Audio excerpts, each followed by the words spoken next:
Hi there, how are you doing? Today I want to do a comparison of these two camera and lens setup here. So I have here the EOS R8 with the 50mm f1.8 lens, and on the other side I have the Fujifilm X-E4 with the XF35mm f1.4 lens. So why do I compare these two setups? For simple reasons, to satisfy my own curiosity, and at the same time I want to share with you to help with your buying decision. The traditional teaching is that a full frame camera is usually heavy, expensive, and but it can give you better picture quality and better bokeh, whereas a APS-C camera are usually lighter, cheaper, and but it won't give you as good image quality. But those sort of things kind of not as clear cut anymore these days, because you have a full frame EOS R8 which is very light and costs less than £2,000, and you can get very good quality, cheap and light lens. And for the APS-C camera, you can get a large aperture lens. It let in more light and give you better image quality. So this two setup is kind of almost equivalent. So this 1.8 50mm lens on a Canon, and this 35mm f1.4. If you convert it with the crop factors, this will be equivalent to roughly about 50mm, with apertures equivalent of about f2.1. So 1.8, 2.1, it should give you very similar results.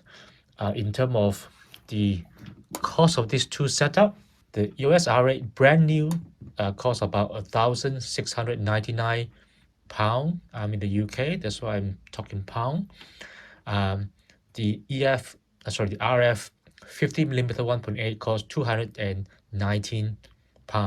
In total, this setup will cost you £1,918. On the other side, we have the X-E4.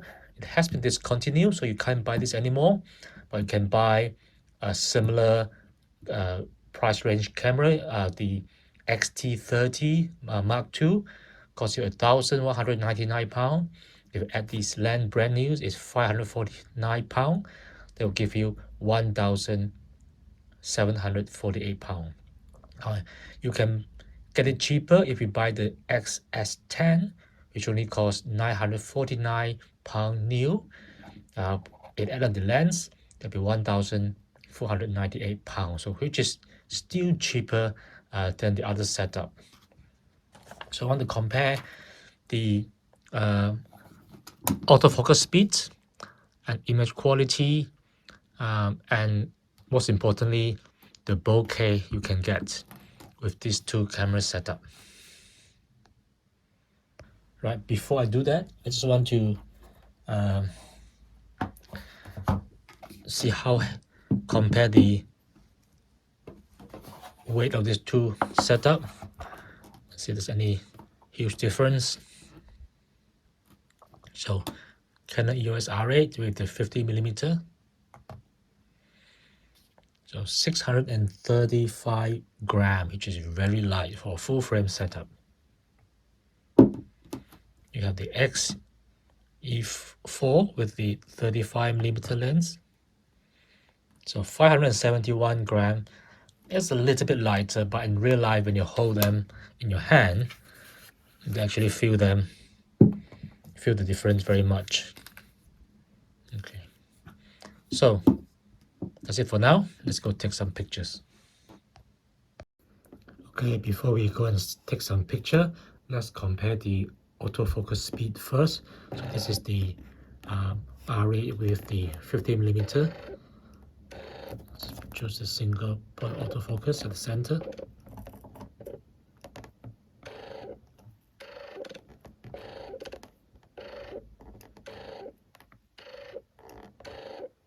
Well, the speed is not that fast, but it's very confident and not much hunting going on.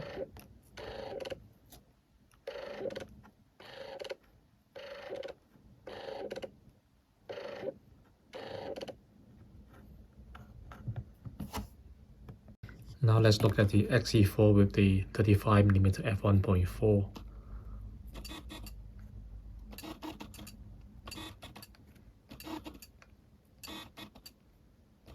It might be a little bit faster, but it's less confidence and there's a little bit of hunting going on.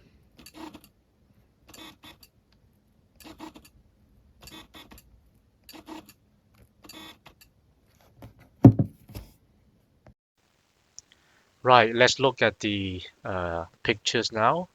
So I will put the, let's see, I'll try to put the XF, this Fuji one on the left, and the Canon one on the right. So this is wide open.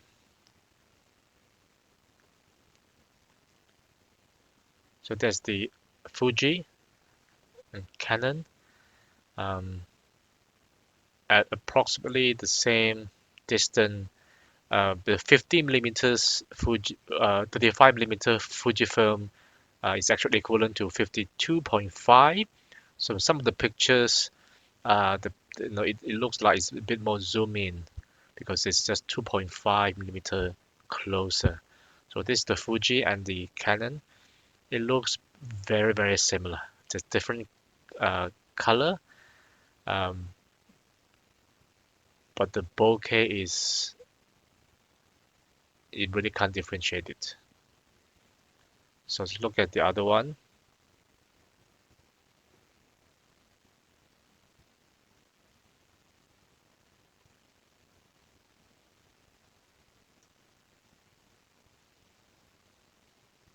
It's easier can get out.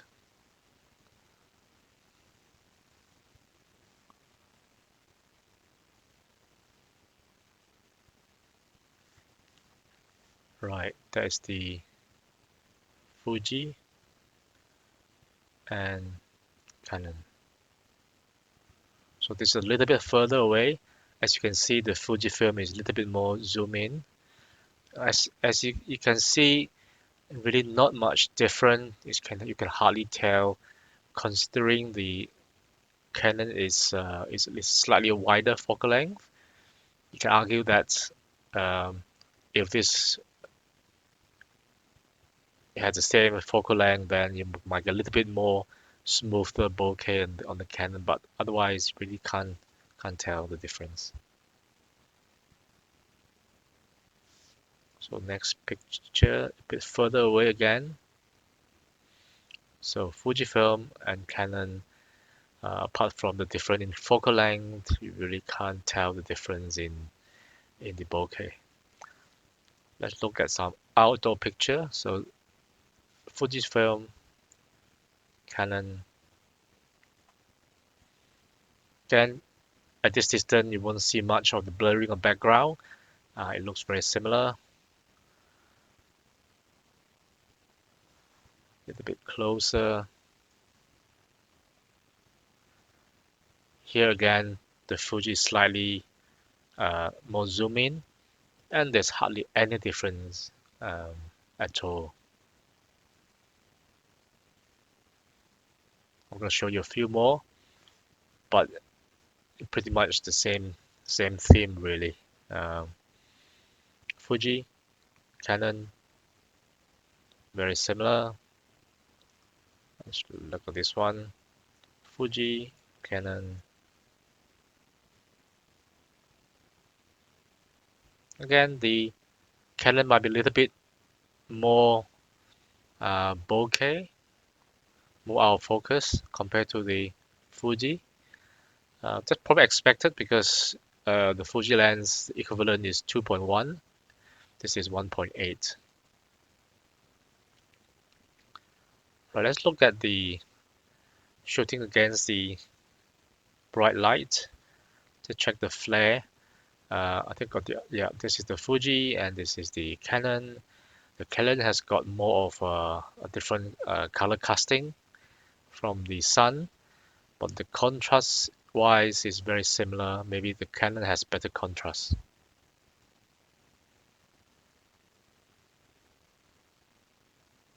Look at Fuji and Canon.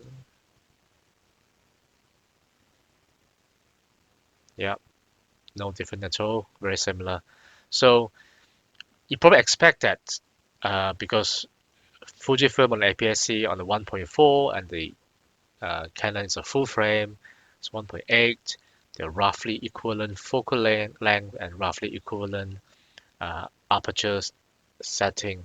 So it really just to show that you can get similar results with the two system and with very similar price of the two system. Obviously the Canon, because R8 is quite new, it's a bit more expensive, but you can get similar cheaper setup with the RP or EOS R. And similarly, you can get an older Fuji model like the X-E3 or the X-T20 and achieve similar results. And both packages are lightweight. So really depends on what other lenses you're going to use. If you want ultimate bokeh and out of focus background with a full frame system, there's option of much larger aperture lenses like the 50mm 1.2, 85 1.2, etc. But that will cost you a lot of money. If you're limited by budget, you're never going to go to get those expensive lenses. Then really you don't need to get a full frame system. Uh, except another scenario is that you want to do landscape, you want a little bit better dynamic range in your pictures. Generally speaking, the R8 have about roughly a stop more dynamic range compared to the uh, X-E4 or X-T30, etc. But if you get the older RP, and that is actually worse than the APS-C. So there you go. Um, now I have to decide which system I'm gonna keep. Obviously, I've got other Canon and Fuji lenses. I use other lenses, so I might keep both systems. But I don't need the same focal length in both systems, so I might sell one of those, or I'll yet to decide. Thank you. Bye.